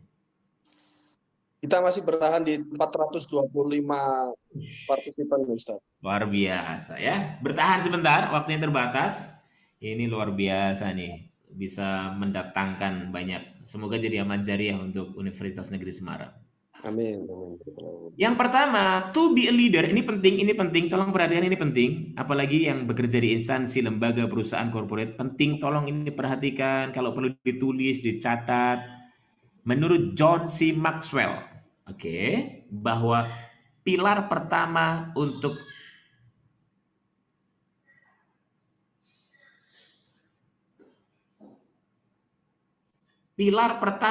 menjadi seorang leader harus dicintai. Bagaimana caranya dicintai? Bangun hubungan dengan siapapun. Bangun hubungan dengan Pak Rektor, bangun hubungan dengan cleaning service, bangun hubungan dengan OB, bangun hubungan dengan mahasiswa, bangun hubungan dengan dosen wali, bangun hubungan dengan bawahan, bangun hubungan dengan beda bidang, bangun hubungan dengan kepala bidang, bangun hubungan dengan kepala dinas, bangun hubungan agar dicintai dengan siapapun. Saya belajar kalau kita umroh itu ya, di lift, di pasar, di depan masjid, di jalan, pasti kita salam. Assalamualaikum. Walaupun nggak kenal. Waalaikumsalam. Walaupun nggak kenal. Assalamualaikum. Gitu kan? Itu bangun hubungan. Maka dengan siapapun Anda, kalau bisa sekampus UNES, tahu, kenal, Mas Rifan yang mana? Woi, mantap. Kalau Pak Isnarto udah paham lah ya. Kalau beliau kan Sivitas Akademika. Bangun hubungan. Bagaimana caranya? Ya, agar Anda dicintai. Yang kedua, dipercaya. Bagaimana caranya? Jujur, integritas. Ketika diikuti, gimana caranya? Menurut John C. Maxwell, Anda bantu orang, Anda menolong, Anda ringankan bebannya. Jangan takut dimanfaatkan. Selama untuk kebaikan, Anda bantu, Anda bantu, Anda bantu. Dan Allah akan berikan kebaikan yang banyak, balasan yang berlipat dari tempat yang tidak Anda sangka. Diikuti, ya. Menurut John C. Maxwell ini ya. Kemudian bangun kader, ini penting. Karena tidak semua orang satu visi dengan Anda, maka Anda harus bangun kader. Anda harus punya komunitas, Anda harus punya grup yang punya satu visi misi dengan Anda. Oke. Yang kelima apa? Leave legacy, tinggalkan nama baik. Jangan sampai ketika Pak Bambang Ismadi keluar dari sekolah, Pak Bambang Ismadi keluar, bersyukur sekali, alhamdulillah. Selama ini saya tertekan banget, beliau ada di sini. Jangan sampai ketika Pak Bambang Isnadi keluar, Masya Allah, sedih banget. Beliau orang yang luar biasa, suka traktir, suka ngutangin. Ya Allah, senang banget aku dengan Pak Bambang Isnadi. Kenapa dia pensiun dini? Ya Allah, ya Allah, ya Allah. Jadi ketika Anda nggak ada, Anda dibutuhkan, Anda begitu dirindukan. Masya Allah ya. Jangan sampai minimal Anda meninggalkan nama baik. Ya Allah, dulu ada namanya Pak Isnarto. Beliau orangnya santun, pemimpin yang bijak, mudah untuk berbagi, dikit-dikit ngasih THR. Senang banget ya punya pemimpin seperti beliau. Masya Allah, semoga beliau dengar dan bisa langsung transfer hari ini ya Allah, ya Allah. Jadi ketika Anda keluar, Anda benar-benar dirindukan gitu. Itu live legacy. Tapi ini urutan menurut John C. Maxwell, dicintai, dipercaya, diikuti, bangun kader baru live legacy ya. Oke, ketiga, keempat, building relationship. Karena masalah besar kita di komunikasi. Hampir semua konflik masalah komunikasi. Betul ya? Maka ini perhatikan penting. Ada beberapa yang menanyakan ya. Bahkan kemarin ketika saya mengisi di Balkesmas, itu ada yang sudah senior mau purna, musuhan. Solusinya gimana? Ketika ada dua orang berselisih, maka solusinya adalah pertemukan mereka. Karena dalam ilmu psikologi, orang ketemu mata dengan mata itu akan memperbaiki kondisi hati. Saya ulangi. Jadi kalau ada dua orang berselisih, lantai satu dengan lantai dua, nggak mau ngobrol, diem-dieman. Satu dinas, diem-dieman. Pemimpin ngajak berdua makan. Biar mereka ketemu, ngobrol, tatapan mata, itu akan mencairkan suasana hati. Ya, jadi tugas para bapak, ibu, guru yang TU sesama TU heboh, diem-dieman, enak aja, dia dulu yang salah, enak aja gue harus minta maaf, sorry deh bro ya. Amit-amit, masa gue dulu minta maaf, sorry ya jeng, dia dulu yang salah berapa tahun yang lalu. Ya, kan banyak terjadi, banyak. Saya menangani banyak masalah, ya begitu. Mereka silo mentality, kerja sendiri-sendiri, nggak mau kerja sama. Sorry ya, masa senior minta maaf sama junior? Sorry banget. Ya Allah. Maka tugas leader adalah bagaimana menyambungkan komunikasi. Ya, oke. Bukan jarak yang memisahkan, tapi ketika kita saling mendiamkan. Maka don't be silent. Silent is not always good. Ya, jadi Anda harus bicara, ngomong, minta maaf, nggak perlu cari tahu siapa yang salah dulu. Tolong perhatikan saya. Perhatikan saya bahwa sebuah instansi, lembaga, perusahaan, perhatikan saya. Kita bukan jemaah malaikat yang sempurna, yang nggak bisa salah, yang sesuai SOP, enggak. Kita manusia yang sering salah. Maka mari kedepankan memaafkan, kedepankan memahami, kedepankan memaklumi. Itu orang bukan malaikat. Dia bisa terjatuh, dia bisa jadi orang yang salah, tapi ingat, dia manusia yang bisa memperbaiki diri. So, fair dong. Anda bukan hanya terima kebaikannya, Anda tidak hanya menerima kelebihannya, tapi terima juga dong kelemahannya, terima dong kekurangannya, harus fair gitu. Ya. Maka totalitas dalam komunikasi. Oke, intisarinya adalah komunikasi harus melibatkan hati. Karena banyak orang yang ngobrol tapi dia nggak hadir. Ngobrol sama temennya, dia main handphone. Masa sih? Iya, nggak usah didengerin deh, kayak gitu deh. Main lagi. Oh iya? Masa gitu sih? Enggak percaya. Kan dia nggak menghormati. Maka hadirlah utuh. 47%, ini penelitian terbaru, 47% banyak orang nggak bahagia, karena bahagia itu bukan sekedar momen, bahagia bukan sekedar konten, bahagia itu adalah you are presence, Anda hadir, berada di Zoom ini, saat ini, detik ini Anda hadir. Kenapa banyak orang nggak dapat ilmu, walaupun dia ikut Zoom berkali-kali, kenapa ilmunya nggak ngalir? Jadi Zoom ini bukan transfer knowledge, bukan transfer ilmu. Di Zoom ini transfer hidayah. Nah, maka 400 orang nanti yang live dari Zoom ini, ada yang dapat ilmu, ada yang enggak. Percaya. Enggak semua orang sama. Pak Rifan ngajar 40 orang. Beda-beda tuh keluar dari kelas. Maka Anda harus benar-benar present. Itulah banyak kenapa orang habis piknik tambah pusing. Kenapa? Utang nambah. Kenapa? Anak rewel. Kenapa? Istri cerewet. Ini bukan curhat. Ini kenyataan. Terjadi. Maka presence. Kalau ikut Zoom, Anda benar-benar mau ikut, hadir. Hadir utuh, fokus, hadirkan bukan hanya pantat Anda, tubuh Anda, mata Anda, telinga Anda, di atas kursi, tapi hadirkan hati Anda. Jadi ilmu itu benar-benar masuk karena wadah yang bersih. Ilmu ini suci. Dia tidak akan pernah masuk ke wadah yang kotor. Bisa dibayangin, Anda cuma Anda ikut Zoom, habis itu Anda tinggal. Bagaimana Anda akan dapat ilmu yang berkah kalau Anda tidak menghargai ilmu itu? Maka guru penting. Murid harus menghargai ilmu yang Anda sampaikan. Hari ini kita krisis adab. Coba bayangin, saya mengisi kemarin di Unisula, saya mengisi di berbagai kampus-kampus besar lainnya. Astagfirullahaladzim, ada orang yang Zoom, ikut daring sambil makan bakso, sambil makan kerupuk, sambil tiduran, sambil auratnya terbuka. Ya Allah. Lalu bagaimana Anda akan menghargai ilmu coba? Tidak akan mungkin bisa ilmu itu masuk gitu.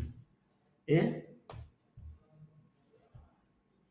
Maka setelah bicara tentang communication, kita bicara tentang values. Apa itu values? Sekali lagi saya sampaikan bahwa values itu bukan nilai, values itu bukan angka, tapi values adalah sesuatu perilaku yang dibutuhkan oleh setiap pegawai, karyawan dalam melaksanakan misi untuk mencapai visi. Contoh, di Undip ada valuesnya di Ponegoro, di UNS ada values, ya, kebetulan saya sendiri, Qadarullah sendiri yang menyampaikan values itu.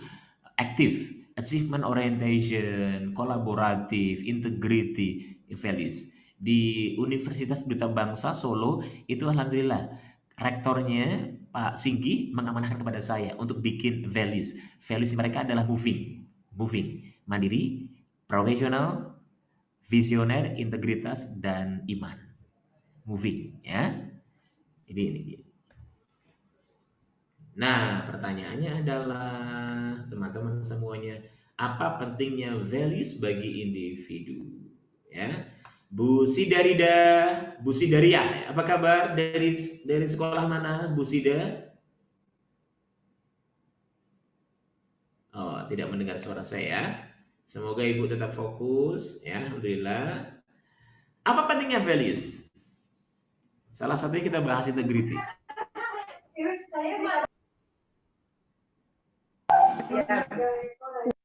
Pak Gede, ada yang mau disampaikan? Silakan Pak Gede.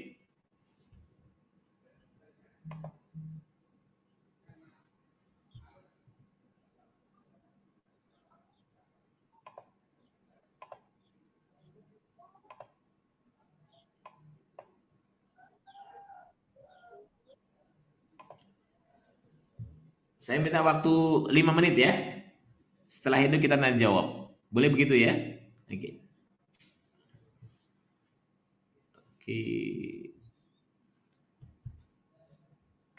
Masih mendengar suara saya? Ini kemarin saya mengisi BPS. Ada namanya Mas BP, Bambang Pamungkas, ya. Beliau kepala Satker termuda di BPS Indonesia. Ternyata kenapa dia dipilih menjadi salah satu kepala Satker termuda? Karena dia dinilai oleh pusat menjadi satu-satunya anak muda yang berani memegang teguh integritas. Dia nggak mau nerima apapun kecuali itu memang benar-benar sudah sesuai dengan prosedur yang ada. Oke? Nah, kita bicara tentang values. Mengapa harus integritas? Karena dengan integritas akan memasukkan kita ke dalam surganya. Ya. Maka Bapak Ibu semuanya, teman-teman, what's the definition of integrity? Tolong perhatikan saya, integritas adalah what you think, what you say, what you feel sama, nggak beda. Itu integritas. Karena banyak orang ngakunya integritas, tapi pikirannya beda dengan mulutnya. Di depan bagus, apa kabar? Alhamdulillah, semoga selalu sehat ya, sukses untuk Anda. Tapi di belakang, hahaha, syukur. Coba bayangin, banyak. Oke? Maka kalau di TU ya, di kampus, di dinas, di lembaga, di OPD, semakin tinggi integritas, semakin tinggi pelayanan pegawai. Maka kalau pengen meningkatkan pelayanan, ya bangun integritas. Integritas itu artinya Anda tidak sekedar bekerja hanya untuk pimpinan, atasan, tapi ini hubungan Anda, bagaimana Anda merasa melihat dan dilihat oleh Tuhan Yang Maha Esa. Terakhir, ultimate vision. Disampaikan oleh Charles Nobel, mengatakan bahwasanya orang yang punya tujuan jangka panjang tidak akan pernah galau dengan kegagalan jangka pendek. Ya, dibagi 3. Pertama, short term, ya ada do the best all the time, up to the limit, Anda lakukan yang terbaik. Nggak usah takut Anda dinilai buruk, nggak usah. Yang penting Anda sudah mencoba, karena banyak orang yang gagal mencoba sudah gagal. Ya, Anda coba saja, ada peluang ambil, ya Anda harus rakus dengan peluang-peluang itu agar bisa jadi itu jalan rezeki Anda di sana. Midterm, bangun keluarga, bangun organisasi agar menjadi sebuah perusahaan yang hebat, yang besar, instansi lembaga yang bisa memberi manfaat untuk masyarakat setempat. Long term vision adalah ini yang terpenting. Visi jangka panjang. Anda nggak sekedar hanya hidup bahagia di dunia, tapi Anda bisa bermanja-manja nanti di sebuah tempat yang lebih indah daripada apapun. Tempat yang keindahannya tidak pernah Anda pikirkan oleh pikiran Anda. Tempat yang keindahannya nggak pernah Anda lihat dengan mata kepala Anda. Tempat yang keindahannya nggak pernah Anda dengar dengan telinga Anda. Itulah surga yang penuh dengan kenikmatan. Itulah ultimate vision. Itulah long term vision kita. Itu tujuan jangka panjang kita. Oke. Maka orang cerdas itu bukan orang yang pinter ngapalin rumus, pinter hafalin pasal. Orang yang cerdas itu adalah orang yang ingat mati dan dia memperjuangkan, mempersiapkan bekal untuk kematian. Demikian teman-teman yang bisa saya sampaikan. Mohon maaf lahir batin. Ini nomor handphone saya. Silahkan bisa simpan. Instagram saya di Yusuf Nur Yasin. Semoga kita bisa berteman di Instagram juga. Kalau ada kebaikan datangnya dari Allah. Kalau ada kekurangan, kesalahan, kebodohan, kemunafikan, itu datangnya dari saya pribadi. Saya adalah orang yang lemah, yang mohon terus perlindungan dari Allah Subhanahu wa Ta'ala. Semoga kita bisa ketemu di lain kesempatan, di lain episode, di lain suasana kebersamaan secara offline tentunya ya. Demikian, lanjutnya saya serahkan kepada sahabat saya, Mas Rifan Sagita. Terima kasih Gus Yasin, sangat menarik. Saya terpesona ini tadi. Ada beberapa hal yang saya masih mungkin masih minim pengetahuan saya di dalam bagaimana menggali potensi. Karena yang saya kenal malah salah gali menggali, hanya saat ini saya takut dengan penggali kubur. Jadi untuk ya, jadi saya akan buka sesi pertanyaan ya Gus Yasin. Jadi ini ada teman kita dari Unsud, saya bacakan dulu. Saya di Pandra dari Unsud, izin bertanya terkait creative thinking. Bagaimana seorang bisa menemukan atau memancing dalam pemikirannya agar bisa menghasilkan sesuatu yang baru, bermanfaat, dan mengejutkan, serta bagaimana menghadapi hambatan dalam mewujudkan ide kreatif tersebut. Di chat ini, Gus Yasin. Jadi bagaimana sih memancing pemikiran agar bisa menghasilkan sesuatu yang baru? Oke. Ada 4 pilar ya.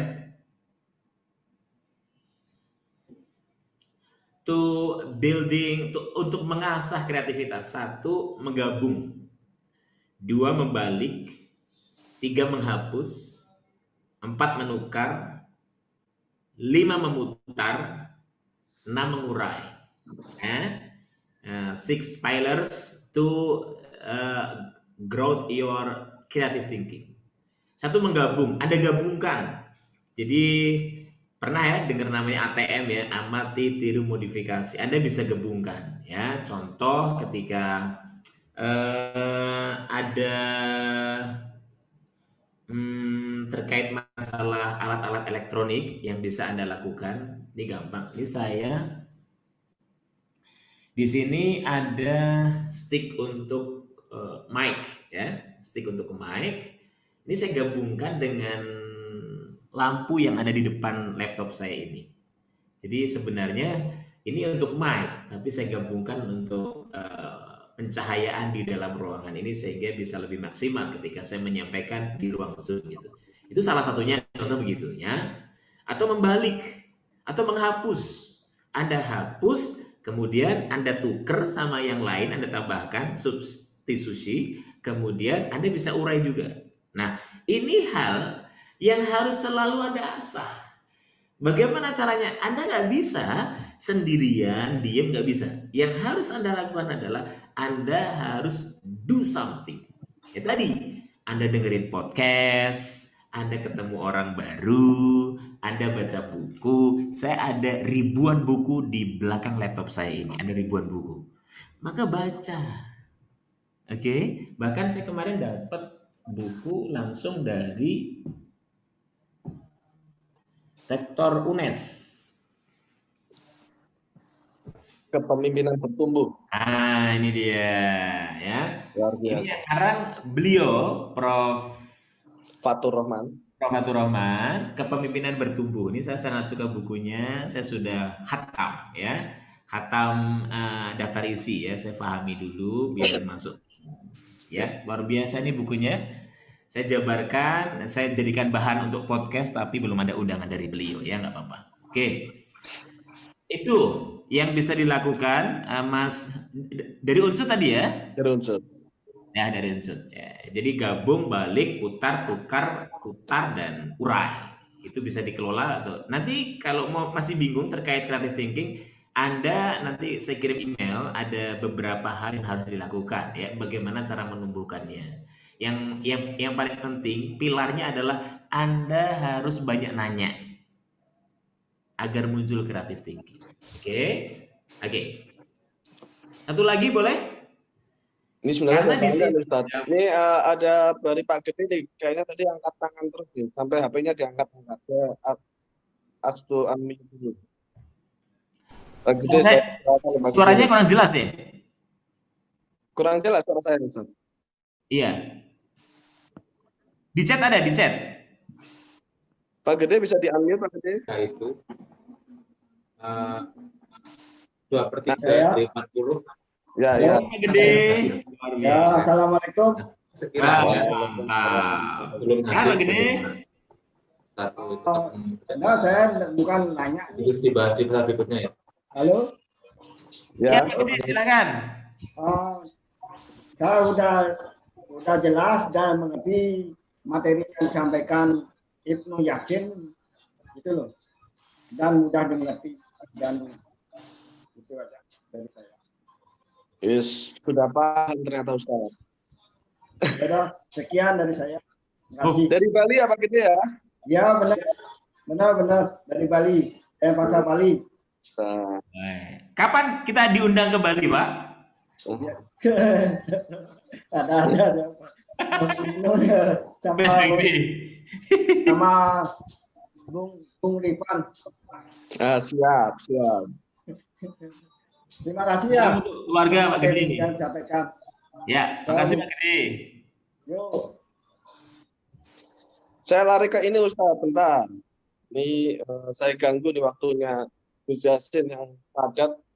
Jadi mumpung ketemu ini saya sandra dulu nih. Ini ada teman-teman dari Unda ingin bertanya.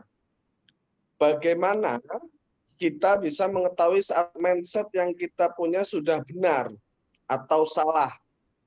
Karena seringkali kita merasakan bahwa mindset kita sudah benar, maka itulah yang mempersulit kita untuk mengubah mindset kita. Gimana Ustadz nih? Oke, luar biasa. Terima kasih. Dari mana tadi? Dari Jambi nih, Unja. Wih, luar biasa. Jambi.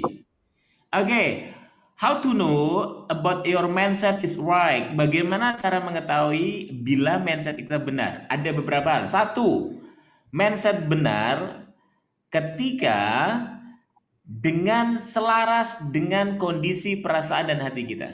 Mindset itu benar. Contoh, ya, saya punya mindset bahwa menjaga integritas harga mati. Jadi walaupun Anda dicaci, Anda dimaki, Anda dimusuhi, Anda dijauhi sama orang, tapi selama mindset Anda yakin dengan mindset Anda benar, maka itu mindset yang benar. Oke. Tapi ketika Anda melanggar tentang integritas, Anda mengambil sesuatu yang bukan haknya, Anda memasukkan tanda tangan, Anda memasukkan kwitansi, oke? Perasaan Anda gelisah, Anda kok bimbang, berarti mindset Anda salah. Cara mengukur gampang begitu. Ya, itu pertama. Jadi lihat bagaimana kondisi hati Anda. Kok ketika Anda malas-malasan di kantor, padahal jam kantor, kok Anda malas-malasan, kok Anda gelisah, berarti salah.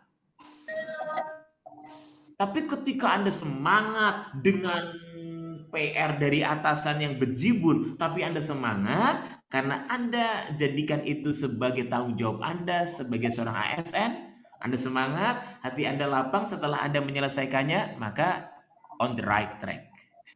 Satu itu ya, bagaimana cara mengetahui mindset Anda benar atau salah. Yang kedua, 1 dan 2 ya. Yang kedua adalah bagaimana cara mengetahui bila mindset saya benar atau salah adalah ketika nilai-nilai yang lain itu semakin dekat dengan karakter Anda.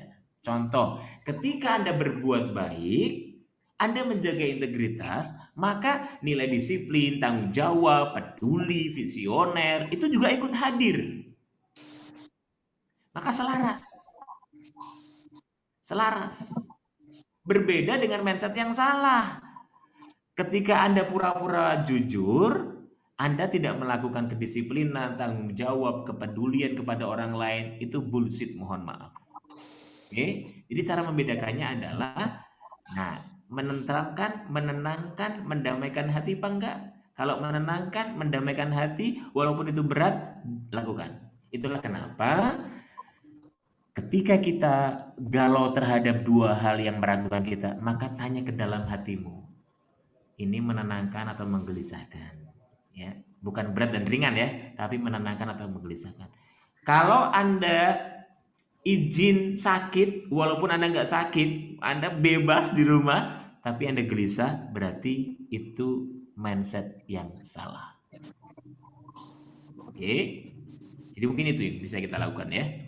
Cara mengukurnya hanya dari situ. Ini Ustaz ya, sesuatu yang kalau orang kita bilang sesuatu yang benar, belum tentu benar. Sesuatu yang benar belum tentu benar. Gitu Ustaz. Jadi kalau memang kita sudah melakukan sesuatu yang benar, tapi belum diterima oleh masyarakat atau oleh lingkungan, segera rubah. Segera kita merubah cara kita, karena di era diskusi ini kita harus cepat berpikir tentang perubahan. Kalau memang cara yang pertama memang belum berhasil, kita langsung lanjutkan dengan cara yang kedua. Gitu, Ustaz.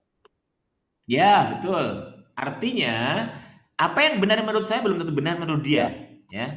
Asalkan itu bukan sesuatu yang prinsip, maka Anda wajib mengedepankan bagaimana memahami, bagaimana menghargai gitu. Karena tidak semua orang bisa sepakat dengan kita. Oke? Itu yang paling penting. Artinya jangan sampai nilai kebersamaan kita dengan orang lain jadi luntur gara-gara kita beda pendapat, gontok-gontokan, debat, sehingga itu menumbuhkan permusuhan.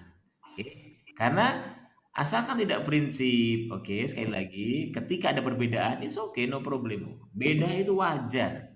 Yang nggak wajar, sudah beda, debat, terus permusuhan. Ya, semoga bermanfaat. Mohon maaf, di sini sudah azan karena kantor saya depan masjid, jadi Assalamualaikum Yasin. terdengar azan ya. Jadi mohon izin, mungkin bisa saya tutup dengan permohonan maaf dan terima kasih banyak. Kalau feedback dan yang minta materi nanti bisa minta ke Instagram atau nomor handphone saya. Gitu Mas Rifan? Oh baik, Ustaz, saya akan segera menyimpulkan. Jadi di sini saya ada simpulkan tentang alat untuk menggali potensi dari kita, dari Ustadz Yasin, dari Gus Yasin. Ini adalah yang pertama tentang transform your mindset. Jadi kekuatan yang pertama untuk menggali adalah your mindset. Jadi yang kedua tentang invest new skill. Yang ketiga, improve leadership skill. Yang keempat, explore building relationship, bangun relasi, bangun komunikasi. Yang kelima, tahu komitmen, value atau nilai. Yang keenam adalah aware, ultimate vision. Jadi itu yang bisa saya simpulkan diskusi kita pada siang hari ini. Memang saya yakin nih Gus Yasin ini tidak mengeluarkan semua ilmu-ilmunya supaya teman-teman ini juga penasaran ya Gus. Nanti kita buat webinar series nih nanti dengan Gus Yasin. Semoga apa yang sudah disampaikan tadi bisa bermanfaat untuk para peserta di dalam webinar multitasking digital. Terima kasih. Saya selaku moderator, mohon maaf sebesar-besarnya apabila dalam penyampaian saya dalam membawakan diskusi ini saya banyak kekurangan dan kesalahan. Semoga yang didapatkan oleh Bapak Ibu semua bisa bermanfaat untuk lingkungan, dan tadi ada saya kutip juga dari Gus Yasin, kalau kata teman-teman dokter, apa yang saya lakukan kini, teman-teman mahasiswa dokter, apa yang saya lakukan kini, ini demi pasienku kelak. Dan ini saya lihat banyak pendidik, maka saya bisa menyimpulkan juga apa yang saya lakukan kini, ini demi generasiku kelak. Jadi kita siap untuk membangun peradaban yang unggul, membangun peradaban yang maju. Terima kasih. Wabillahi taufiq wal hidayah. Wassalamualaikum warahmatullahi wabarakatuh. Saya kembalikan ke panitia.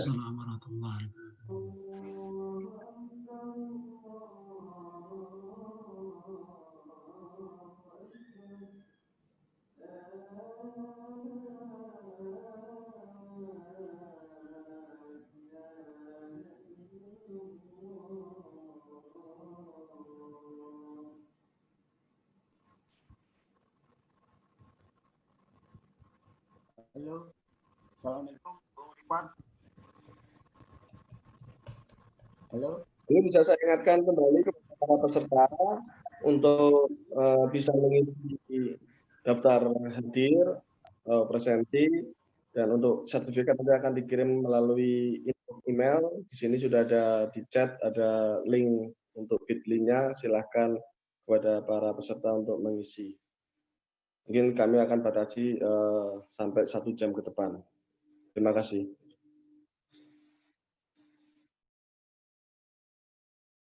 Bung Rifan, mana link asetnya hilang, Bung Rifan? Ada Pak Gede, ini di chat. Mungkin panitia bisa di chat berulang kali. Tolong Bung Rifan, makasih atas bantuannya. Ya, terima kasih Pak Gede. Tolong ya.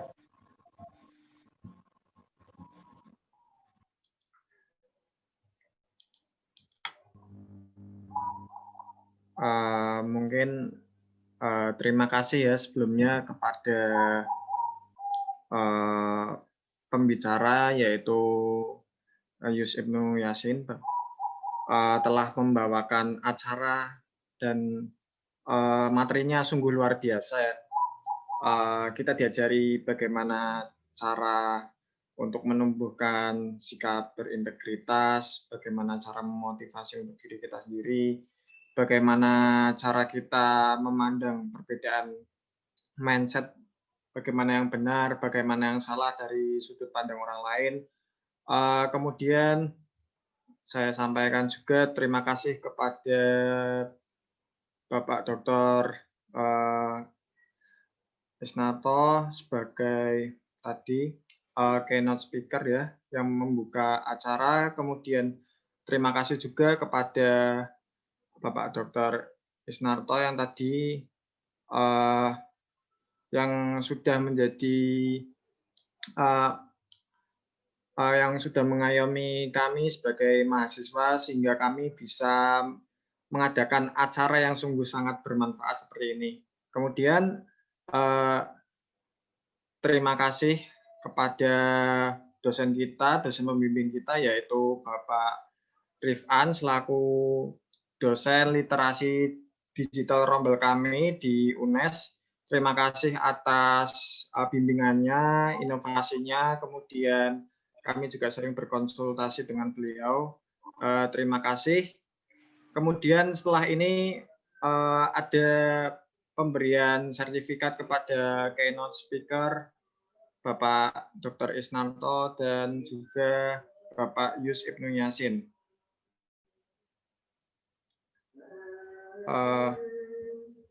Apakah Bapak Dr. Isnarto masih ada di room? Beliau izin ada rapat, Mas Raihan. Mohon maaf. Iya. Ya. Jadi terima kasih khususnya kepada LP3. Masih gini, selek ininya Bung Rifan. Terima kasih kepada pihak LP3, khususnya Bapak Dr. Isnarto yang telah menjadi keynote speaker dan telah mengayomi kami sebagai mahasiswa sehingga kami bisa mengadakan acara yang sungguh luar biasa seperti ini. Kemudian terima kasih juga kepada Bapak Yus Ibnu Yasin yang materinya sungguh luar biasa, karena kami sebagai mahasiswa juga sangat sadar bahwa kemajuan digital ini ketika kita tidak dorong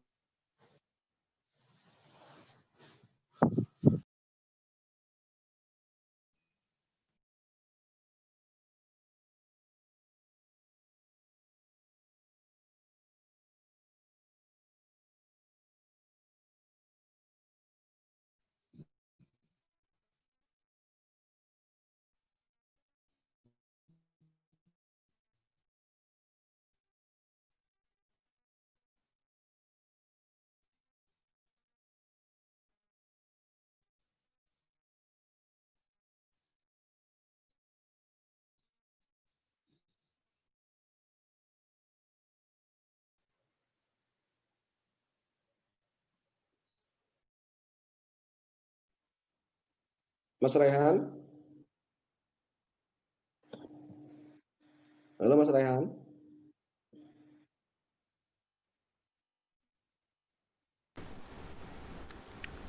Baterai set Bluetooth-nya habis kali itu. Ya Pak, memang penyelenggaraan daring ini terkadang kendalanya sinyal. Tapi saya sebagai pengampu, sebagai pembimbing teman-teman mahasiswa ini sangat luar biasa. Sampai dengan akhir, ini aja masih bertahan di 400-an tadi, di 430 sekian. Jadi memang luar biasa nih teman-teman mahasiswa mata kuliah literasi digital dan kemanusiaan. Saya sangat apresiasi sekali. Terima kasih kepada para peserta yang berkenan untuk menyimak, dan mudah-mudahan di event yang mendatang. Siap. Gimana Pak? Oh, saya masih loading nih, ada gangguan di gini internetnya Bung Rifan. Iya, mungkin sinyalnya ini Pak untuk penyerahan sertifikatnya. Oh, mohon dibantu ya. Kan ya. Saya kan udah di hadir nih. Ya. Ya, Rifan. Ya, nanti bisa menghubungi panitia Pak. Terima kasih sekali. Terima kasih ya Bung Rifan. Ya, tolong bantuannya. Siap. Nanti kita fasilitasi ini teman-teman semua. Soalnya ada halangan nih internetnya. Ya, tolong ya. Makasih. Ya, Pak. Makasih. Ya, terima kasih.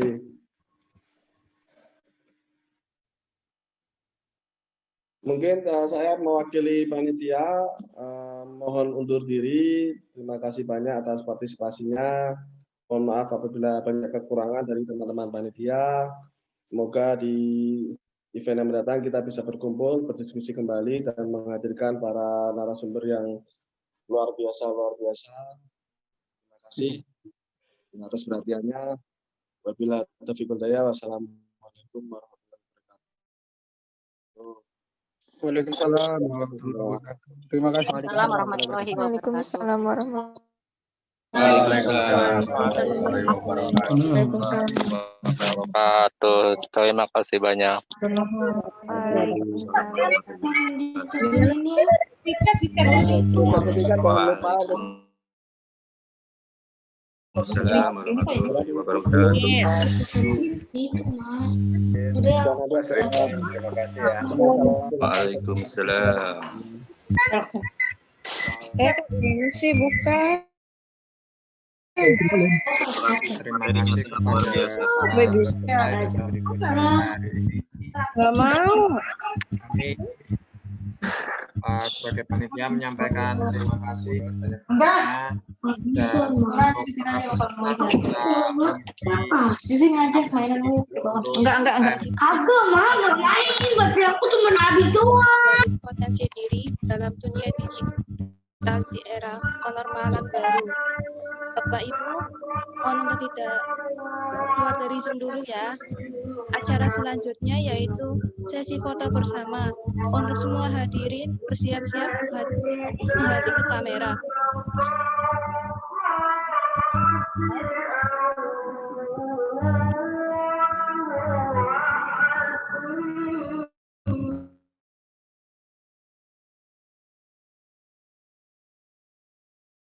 Sudah siap, Mbak? Sudah siap nih, Bu. Udah.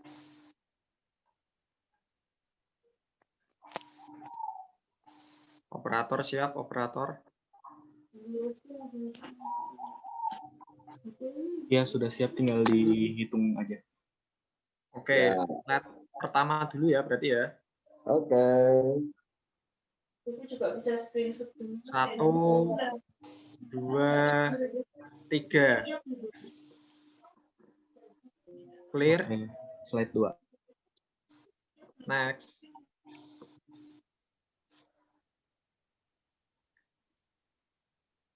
Mulai ya. 1, 2, 3. Clear. Oke. Next. Slide 3. Mulai ya. 1, 2, 3. Clear. Oke. Kemudian slide 4. 1, 2, 3. Clear. Oke. Slide 5. 1, 2, 3.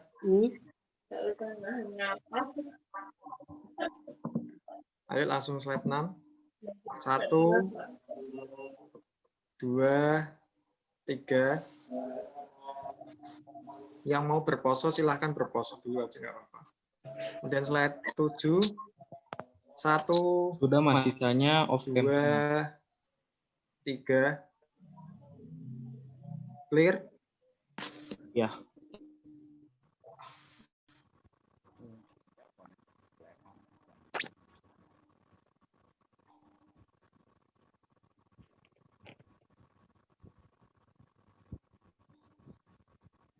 Slide Terima 8. kasih. Izin lab. Assalamualaikum warahmatullahi wabarakatuh. Waalaikumsalam warahmatullahi wabarakatuh. Slide 8, Mas. Izin live. Oh iya. Untuk foto sudah, Mas, sudah semua. Sudah Sudah semua. semua, oke. Oke, terima kasih ya. Terima kasih kepada para peserta sudah mengikuti acara dari awal sampai akhir. Kami sebagai panitia mohon maaf jika banyak kesalahan teknis terutama. Terima kasih atas waktu dan kehadirannya. Kami persilakan untuk para peserta untuk bisa mengisi link absensi dan juga kalau sudah selesai mungkin bisa live dari room jika ada Terima kasih. Assalamualaikum. Terima kasih untuk panitia semuanya, untuk Darius sehat dan prosesnya Pak ya. Terima kasih banyak kepada Bapak Ibu semuanya. Selamat siang. Assalamualaikum warahmatullahi wabarakatuh. Waalaikumsalam warahmatullahi wabarakatuh. Terima kasih. Mohon izin untuk keluar.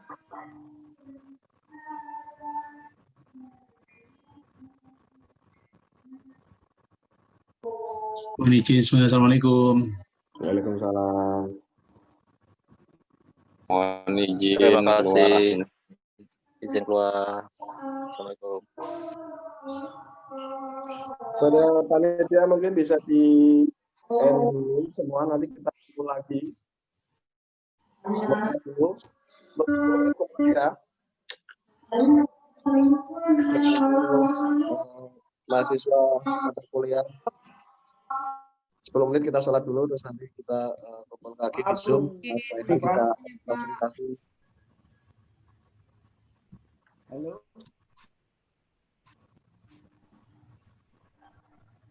Halo.